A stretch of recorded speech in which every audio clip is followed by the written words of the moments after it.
لله نحمده ونستعينه ونستغفره ونستهديه ونستغفره ونعوذ بالله من شرور أنفسنا ومن سيئات أعمالنا من يهده الله فلا مضل له ومن يضلل فلا هادي له وأشهد أن لا إله إلا الله وحده لا شريك له وأشهد أن سيدنا محمدا عبده ورسوله أرسل رسوله بالهدى ودين الحق ليظهره على الدين كله اللهم صل على سيدنا محمد وعلى آله وصحبه والتابعين وتابع التابعين لهم بإحسان إلى يوم الدين. Alhamdulillah, summa alhamdulillah. Bersyukur kepada Allah Subhanahu wa taala dan taufik dan hidayah kepada Allah Subhanahu wa taala. Kita datang rumahnya yang mulia ini untuk menunaikan perintah sangat besar setelah iman, solat dan sebaik-baik cara salu kama ra'aitumuni usalli. Solat kamu sebagaimana kamu lihat solat. Cara yang sebaik-baiknya azan diazankan secara berjamaah di awal.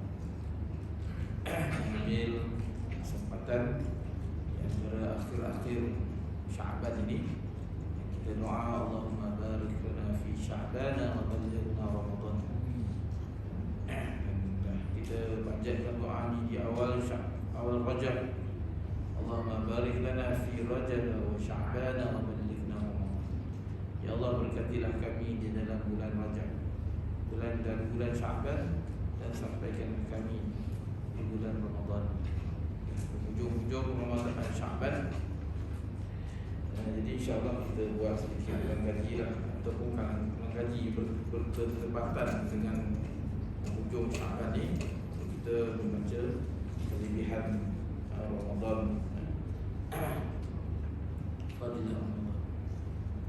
Mungkin kita bacalah mana yang sempat dalam matan hadis ni pun panjang juga, tanah Arab dia kan. Nak baca ni kita ambil sikit lah. An Salman radhiyallahu anhu qala khatabana Rasulullah sallallahu alaihi wasallam fi akhir yawmin min Sya'ban faqala ayyuhan nas qad adhallakum shahrun 'azim shahrun mubarakun shahrun fihi lailatul khairun min alf shahrin ja'alallahu siyamahu faridatan wa qiyama laylihi tatawwu'an man taqarraba fihi bi khaslatin min al-khairi kana kaman adda faridatan fima siwahu wa man adda fihi faridatan kana kaman adda 70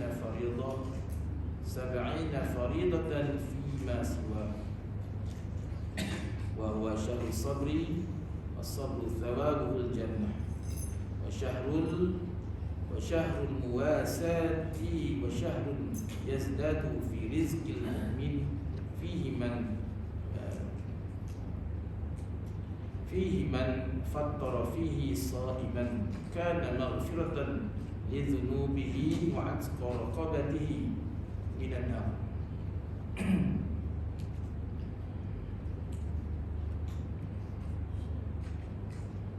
Sayyidina Salman radhiyallahu anhu, ambil sikitlah berhenti pada rezeki orang mukmin. Sayyidina Salman radhiyallahu anhu berkata bahawa Rasulullah sallallahu alaihi wasallam bersabda,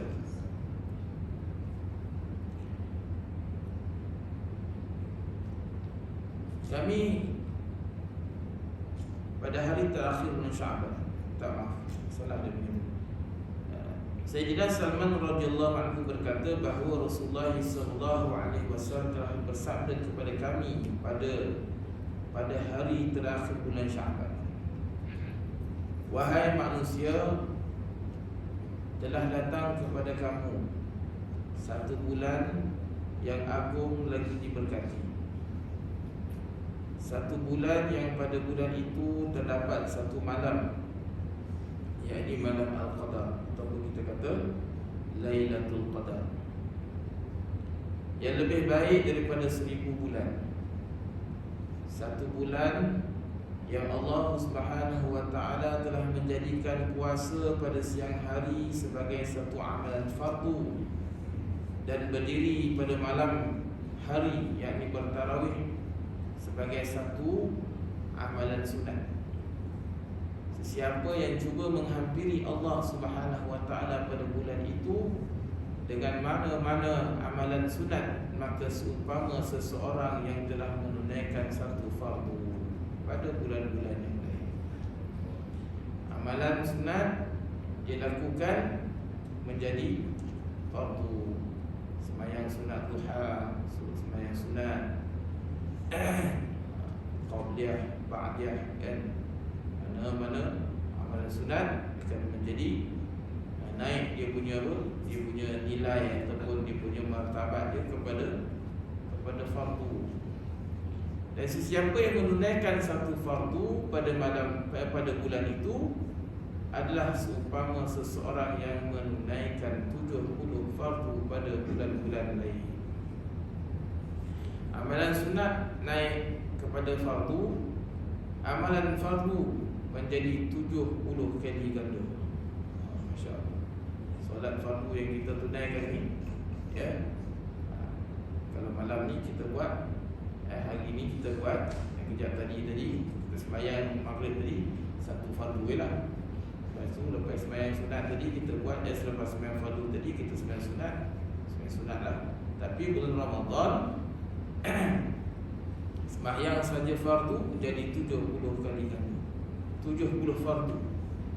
Dan amalan sunat yang kita kerjakan menjadi fardu. Jadi sebab tu di antara lain-lain fardu yang kita tunaikan apabila ada fardu kifayah, solat jenazah, kan? Kalau dengar tu ada kematian, segeralah kita nak mendapatkan 70 kali ganda solat fardu kifayah. Solat ni lah solat jenazah. Amalan fardu yang lain di antaranya fardu apa lagi fardu? Di antaranya zakat. Ya, sebab tu mengambil kesempatan pada zakat yang difardukan ke atas kita apabila sampainya cukupnya haul, cukupnya nisab tahun ni tak saya 20,000 kalau simpanan lah 20,000 tak salah saya, tahun lepas 18,000 berapa, tahun ni 20,000 tak salah saya lah tu. Kalau yang fardu, kalau yang zakat fitrah sedikit lah, kan, ya.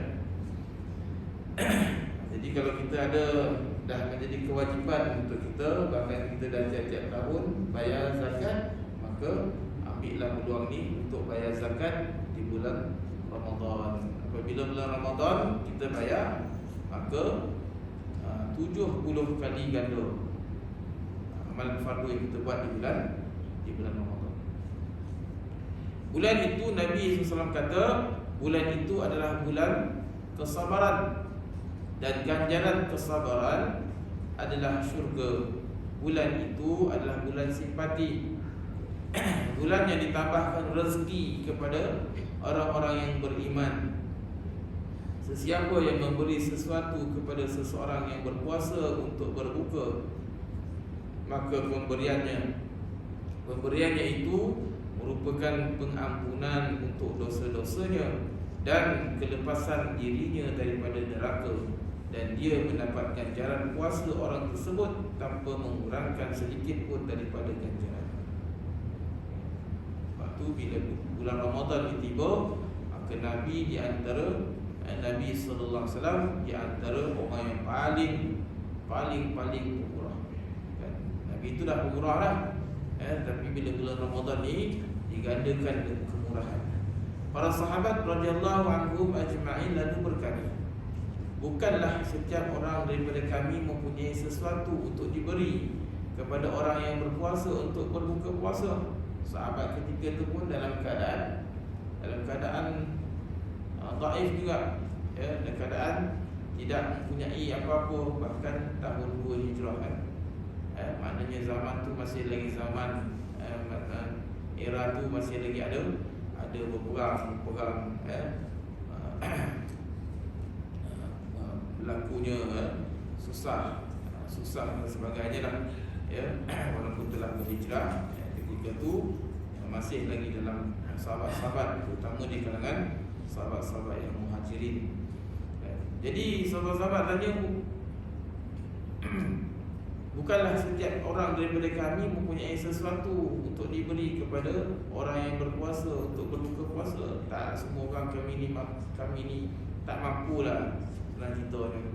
Macam kita hari ni kalau buka puasa ataupun kalau mengikut laporan, di antara yang bertambah beratan di Malaysia ni makanan yang dibuang, kan? Makanan yang dibuang bulan puasa, pembaziran terlalu banyak. Tapi itu pun nak cakap macam mana, itulah mungkinlah ujian pada kita lah. Kita tak boleh kan lain sesuai, kan itulah waktu-waktu yang seronok untuk kita buat ataupun kita berniaga, kan. Maka Rasulullah SAW bersabda, Allah Subhanahu wa taala memberikan pahala itu kepada sesiapa sahaja yang memberikan walaupun sebiji tamar. Tak mampu sebiji tamar lebih kata, ataupun seteguk air, ataupun sesisip susu, ataupun sesisip susu, sikit sangat. Sesisip tu maknanya kat jari kita sedut sikit, kan, kepada orang yang berpuasa untuk berbuka. Bulan itu adalah satu bulan yang bahagian awalnya merupakan rahmat, pertengahannya merupakan keampunan, dan akhirnya merupakan kelepasan daripada neraka. Siapa yang meringankan beban hamba-hambanya, yakni pekerja-pekerjanya pada bulan itu, maka dia akan diampunkan oleh Allah Subhanahu wa taala dan akan dilepaskan daripada azab api neraka. Perbanyakkanlah pada bulan itu 4 perkara. 4 perkara yang Nabi pesan pada kita semua, supaya memperbanyakkan 2 perkara dengannya kamu dapat meredhakan Tuhan kamu, dan 2 perkara lagi yang tidak boleh tidak kamu perlukan.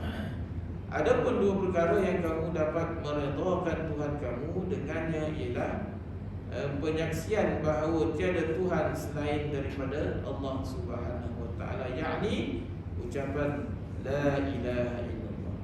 Ucapan la ilaha illallah, memperbanyakkan tahlil, tahlil, dan kamu memohon istighfar daripadanya, memohon keampunan, astaghfirullahaladzim. Manakala 2 perkara yang tidak boleh tidak mahu, yang tidak kamu, manakala 2 perkara yang tidak boleh tidak kamu perlukan ialah memohon syurga daripada Allah Subhanahu wa taala dan meminta perlindungan daripada api neraka. Jadi kenalah minta ketika itu, nak tak nak, suka tak suka apa, nak kata layak macam tak layak, tapi kita berkeinginan, kan. Jadi minta apa? Minta lindung daripada minta masuk syurga dan minta lindung daripada neraka. Doa apa yang selalu kita baca? Allahumma inni as'aluka ridhaka wal jannah wa a'udzu bika min sakhatika wan nar. Selalu kita baca doa sembahyang, kan, itu ada, kan. Minta supaya masuk syurga, minta, ya. Minta lah sebenarnya, kan. Sesiapa yang memberi minum kepada mana-mana orang yang berpuasa, maka Allah Subhanahu wa taala akan memberinya minum dari telagaku pada hari kiamat nanti. Dengan sekali minum, dia tidak akan dahaga lagi sehingga dia masuk ke dalam syurga. Hadis riwayat Ibnu Khuzaimah, Baihaqi, Hibban dan lain-lain. Dia punya lafaz ni lafaz yang banyak, walaupun ada sedikit pertikaian di kalangan ulama hadis ini, tapi lafaz-lafaz yang semakna dengan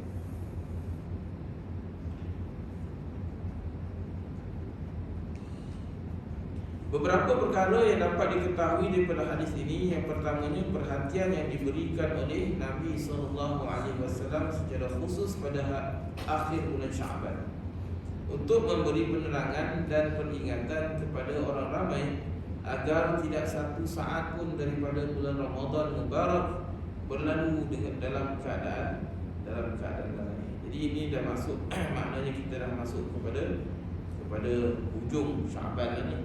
Beberapa hari sahaja lagi yang kita akan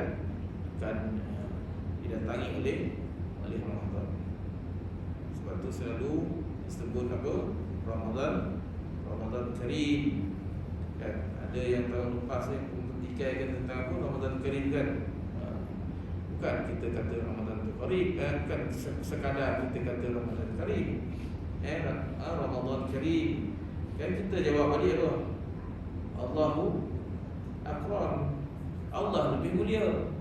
Dia kan kita Ramadan Karim memanglah Ramadan Mubarak, Ramadan yang penuh kan berkat. Dan bila kita sebut Ramadan Karim, jawablah pula Allahu Akram. Janganlah Allahu Akbar lah.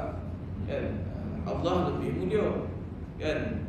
Ramadan yang mulia, Allahu Akram. Allah lebih mulia. Akram tu isim tafdil dengan akbar tu sama juga, lebih besar, maha besar.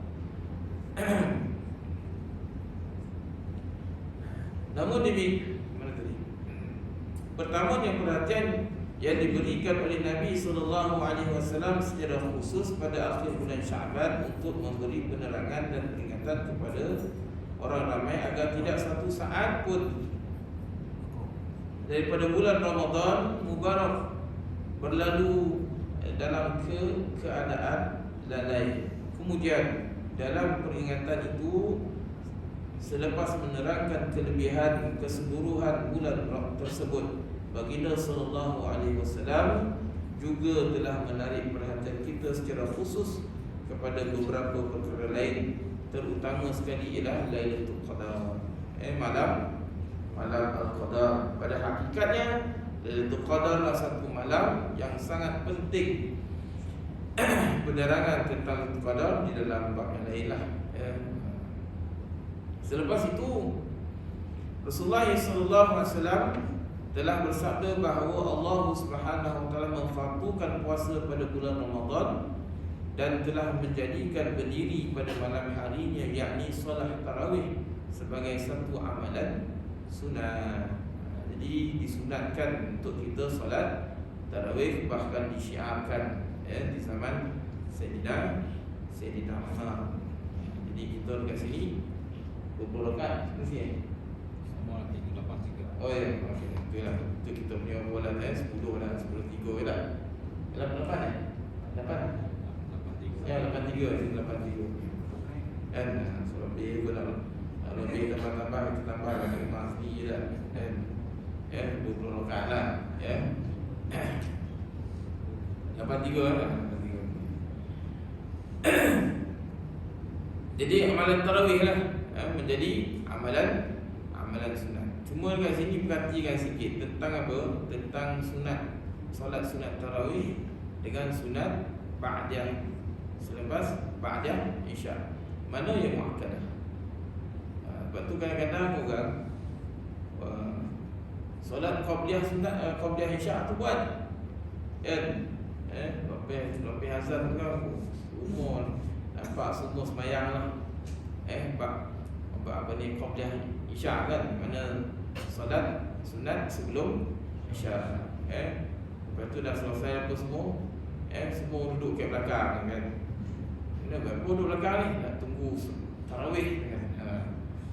Betul lah tu kan. Tapi sebenarnya yang muakkadah tu adalah solat ba'dah Isya.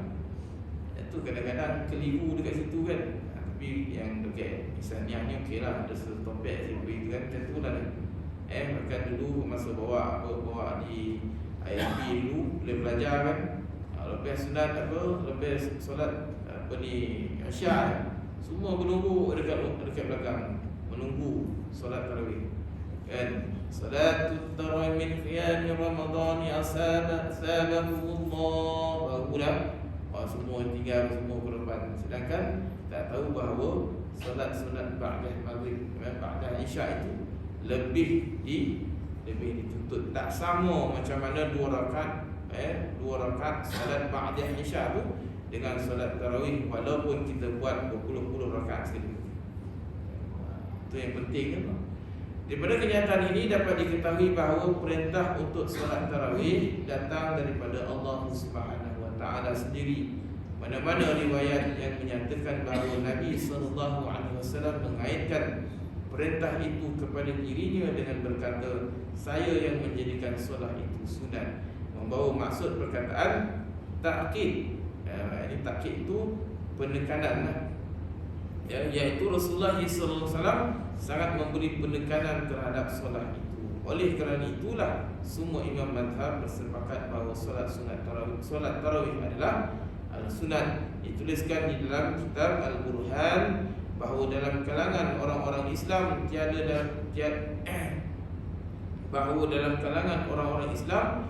yang mengingkari kecuali golongan Syiah. Hazrat Maulana Syekh Abdul Haq Muhaddis Dahlawi rahmatullahi alaih telah menukil dalam kitabnya ma sabata bisunnah, daripada setengah kitab fiqh, bahawa sekiranya penduduk mana-mana tempat meninggalkan solat tarawih, maka pemerintah hendaklah mengurangi mereka.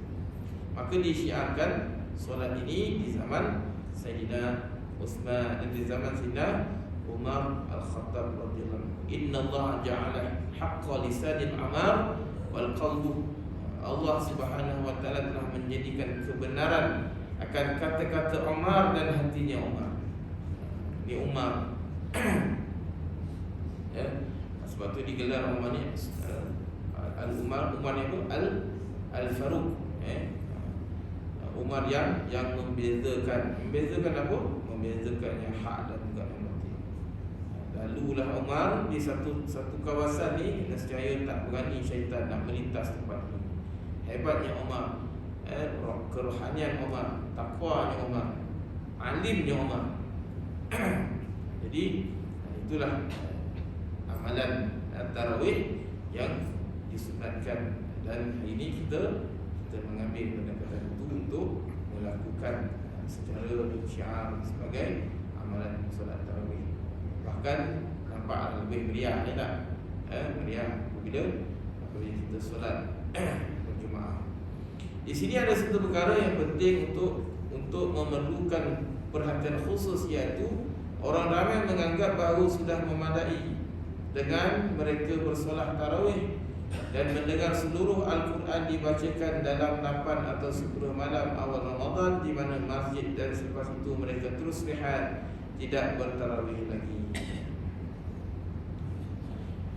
Perlu diperhatikan di sini bahawa terdapat dua sunnah yang berasingan. Membaca atau mendengar seluruh Al-Quran dalam solat tarawih adalah satu sunnah tersendiri. Ini di kalangan kalau di madrasah-madrasah kan, mereka ni ada apa, orang kata ada package kan. Package awam, satu hari satu juzuk. Ni yang Hafiz bawa lah. Seperti ni tak. Tapi mereka tu 20 rakaat lah. Satu juzuk. Package yang agak nak naik sikit, 3 juzuk kan. 3 juzuk tu, satu juzuk tu dia buat awam, lepas tu ada satu bilik lain 3 juzuk kan. Ada sehinggakan satu malam tu 10 juzuk kan. Kalau di daling tu biasa kan, sampai pukul 3 pagi kan. Mereka sikit pasal soal witir. Ya. Kadang tu ada masih berlaku lagi lah. Yang ni bila witir tu banyak yang malik tu dia nak buat hajud kat rumah, nanti nak witir kat rumah. Jadi witir dengan tarawih tu dia tak buat. Yang ramai yang buat. Ustaz telah sikit.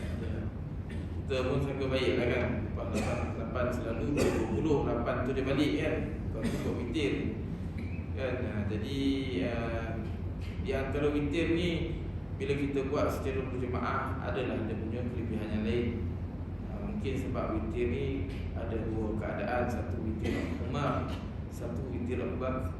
kan. Jadi witir Abu Bakar ni witir dia sebelum ataupun selepas Isyak kan. Kalau kita tarawih ni mana selepas tarawih lah kita buat kan.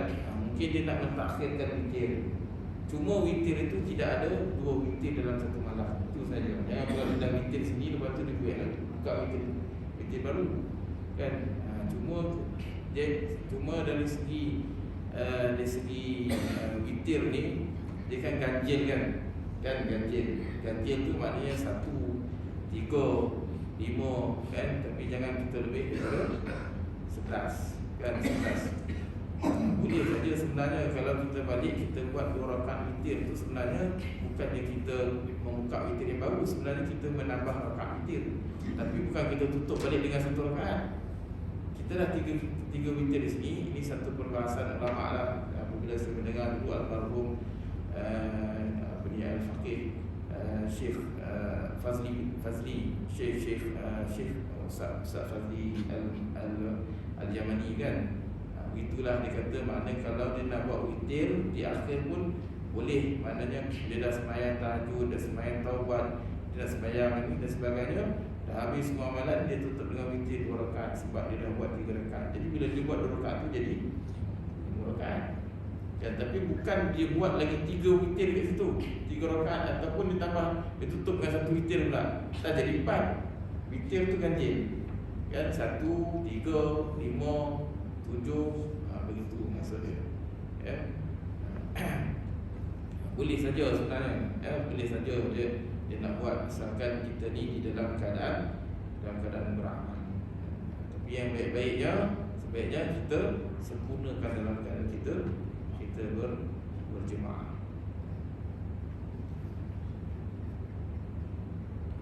Baik. Setelah menyebut tentang puasa dan tarawih, Baginda sallallahu alaihi wasallam telah menarik perhatian kita supaya mengambil berat terhadap ibadah fardu dan sunat. Pahala satu amalan sunat dalam bulan Ramadan adalah sama dengan pahala satu amalan fardu pada bulan-bulan yang lain, dan pahala satu amalan fardu pada bulan Ramadan adalah sama dengan 70 amalan fardu pada bulan-bulan yang lain. Yang disebutkan awal tadi. Setiap daripada kita perlu merenungkan setakat mana kita mengambil berat terhadap amalan fardu, dan setakat mana terdapat peningkatan dalam amalan sunat pada bulan yang diberkati ini. Kecuaian kita terhadap amalan fardu begitu ketara. Musannif kitab ini tahun 1300 lebih dia punya pengarang ini. Maknanya keadaan waktu tu pun macam tu lah lebih kurang. Sampai sekarang ni kita tengok apa dia cerita. Kecuaian kita terhadap amalan fardu begitu ketara sehingga ada antara kita yang tidur sebelum dia tidur semula selepas bersahur. Dia bangun sahur dah bagus dah. Kadang-kadang ada orang dia tak nak sahur kan. Sahur tu berkat kan. Ada hadis dia lah yang selepas pada ni. Tapi kita mukadimah kat sini kan. Hadis yang pertama, ada orang dia tak nak sahur, dia makan pukul 12, itu makan malam namanya kan. Bukan sahur kan. Itu sahur lain. Sahur tu itulah sebab tu disebut apa? Mentakhirkan sahur. Jadi bila lepas sahur dia bangun, dia tidur sehingga solat subuh terpaksa diqada, ataupun setidak-tidaknya terlepas solat berjemaah. Jadi sebab kita kadang-kadang kita ni nak merebut Lailatul Qadar sebenarnya Allah Ta'ala nak bagi dah kan. Bukan maksud kita di Lailatul Qadar ni kan nak tengok pokok sujud, air jadi tawar, air laut jadi air laut jadi tawar, air laut jadi ni tubuh dah dekat topi laut tu kan. Mungkin berlaku, tapi kita pun tak tahu kan bila waktu dia. Jadi solat subuh itulah sebenarnya paling akhir darjat situ kita jaga. Jangan kita lopetkan kerana solat isyak berjemaah ni seolah-olah separuh malam, nisful lain. Kalau solat subuh berjemaah seolah-olah sepanjang-panjang malam. Jadi itulah paling akhir darjat solat subuh berjemaah. Dapatlah semula tu kan, dari segi kelebihan kan. Itulah kelebihan. Ataupun satu sudut kita dalam keadaan kita beramal. Sebab tu 10 akhir Ramadan tu i'tikaf. Kan i'tikaf tu bukan datang tidur, bawa bantal, bawa bedding semua, bukan semata-mata tu ya. Kan sebenarnya kita tak boleh tidur di masjid. Kita saja nak ke mana ni? Bawa bantal, tidur masjid. Salah sebut tidur masjid tu, beriktikaf. Kan bila kita i'tikaf, maka sebagai hamba kan mungkin kita perlu rehat sekejap, itu pun dengan penuh beradab, alas dengan betul, tidur pun tidur dengan adab. Kalau kita makan, dapat makan di masjid tu maknanya dapatlah pahala i'tikaf. Kalau kita tertidur tu yang i'tikaf, dia beza dengan yang nawaitul i'tikaf fi hadzal masjid lillahi ta'ala saja. Aku beriktikaf, berada di dalam masjid ini kerana Allah Ta'ala. Jadi kenalah niat iktikaf. Dan sebab tu menjaga dalam keadaan kita iktikaf dan kita beramal kan, dengan sembahyangnya, dengan Qurannya, dengan zikir dan sebagainya. Jadi selepas solat berjemaah, seolah-olah kita sanggup bersyukur atas makanan yang dimakan ketika bersahur dengan mengqada satu perintah yang paling penting di sisi Allah, atau setidak-tidaknya menunaikan solat dalam keadaan cacat. Kerana ulama fiqh menyatakan bahawa menunaikan solat tanpa berjemaah adalah satu amalan yang cacat.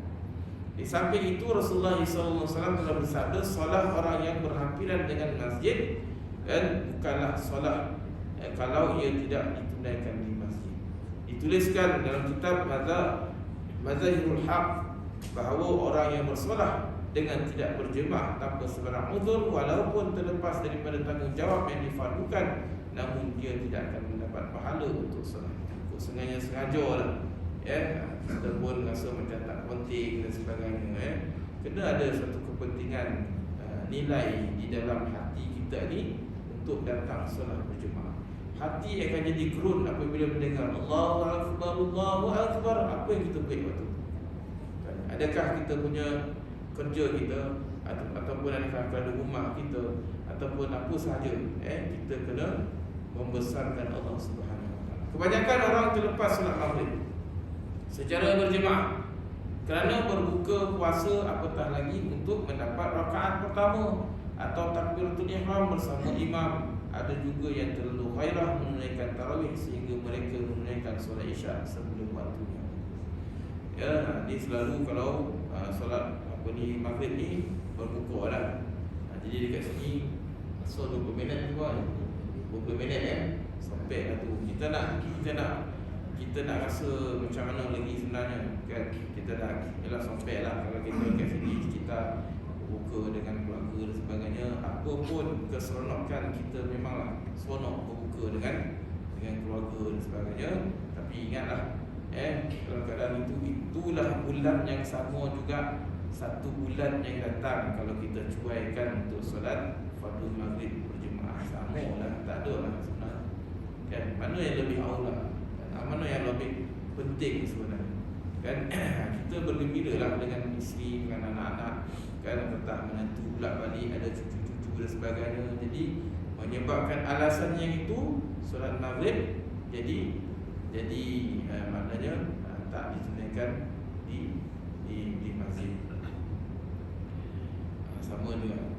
Dan beginilah keadaan solat fardu pada bulan Ramadan al-Mubarak. Sedangkan solat merupakan fardu yang paling penting disebabkan satu fardu, 3 fardu yang lain telah disia-siakan. Sama-sama fardu lah tu. Puasa fardu, solat fardu. Jadi kita nakkan 70 kali ganda fardu tu kan. Jadi maknanya disebabkan fardu apa? Fardu Ramadan kan, puasa, maka fardu-fardu yang biasa yang kita buat tu terabai. 3 solat fardu ini adalah solat yang biasa diabaikan, sedangkan kita nampak dengan mata kita sendiri bahawa terdapat juga solat zuhur dikorbankan kerana kita tidur pada waktu tengah hari, konon kaidullah kan. Dan solat asar dikorbankan kerana kita sibuk membeli belah untuk berbuka puasa. Bazar juga tak. Jadi siang orang bazar juga yang disalahkan kan. So dapat ada tuntut orang bazar kan. Orang bazar pula, kau datang kedai dia buat apa? Contoh kau datang kedai dia, yang kau buka pasal apa? Masing-masing salah menyalahkan. Tidak. Tak tahulah mana kita kata sama lah dengan azan, waktu azan dan sebagainya. Dan masing-masing akan tuntut. Jadi kau lah ni buka kedai dekat masjid dia, dan makan sampai dia makan terlupa nak pergi masjid. Yang kau pun datang kedai dia buat apa waktu masjid, waktu sembahyang. Kau ya sembahyang contoh kan. Besok semua tuntut. Tak ada kesudahan sebenarnya. Masing-masing sebenarnya tanyalah iman. Dada tanya iman, dan iman yang perlu kita usahakan. Seterusnya cuba tuan-tuan perhatikan amalan fardu yang lain. Sejauh manakah amalan itu diambil berat dalam bulan Ramadan? Jika begitulah keadaan amalan fardu, maka keadaan amalan sunat tidak perlulah diperkatakan lagi. Dalam bulan Ramadan, solat isyraq dan duha dikorbankan kerana kita biasanya tidur. Bagaimana pula kita akan dapat melakukan solat awabin? Dan solat awabin ni yang termaghrib ni, maghrib ni memang sunyilah solat awabin. Sedangkan baru sahaja berbuka puasa dan akan tiba pula masa untuk solat tarawih. Masa solat tahajud pula bertepatan dengan waktu sahur. Semoga alasan ini sebenarnya kerana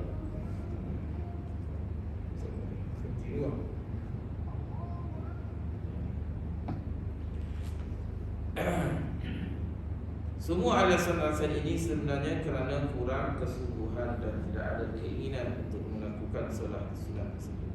Jadi tuan-tuan, saya punya cadangan kita bersemotot sekarang ni. Jangan dah lebih Ramadan pun nak bersemotot, lepas tu konon-konon azam baru lah. Sekarang ni kita tengok kan apa yang kita nak banyakkan. Sekurang-kurang adalah peningkatan. Dan peningkatan tentang amalan kita di bulan Ramadan. Ramai Allah Subhanahu Wa Taala yang masih ada kelapangan untuk menunaikan semua amalan tersebut pada masa-masa yang disebutkan tadi. Kalau dilihat pada keluarga-keluarga Syekh ni, dicerita kat sini memang amalan mereka tu kan, Quran mereka memang tak boleh nak challenge kan, memang tak boleh nak challenge. Kalau maknanya pengarang kitab ni sendiri bukannya dia hafiz, nenek pun hafizah. Generasi bergenerasi nenek hafizah kan, sambil omak hafizah, atuk hafiz dan sebagainya. Keluarga memang keluarga para hafiz kan. Jadi memang tak boleh nak challenge lah. Tapi kita ni cubalah kita mempertingkatkan amalan kita dengan kita mendekati membaca Al-Quran.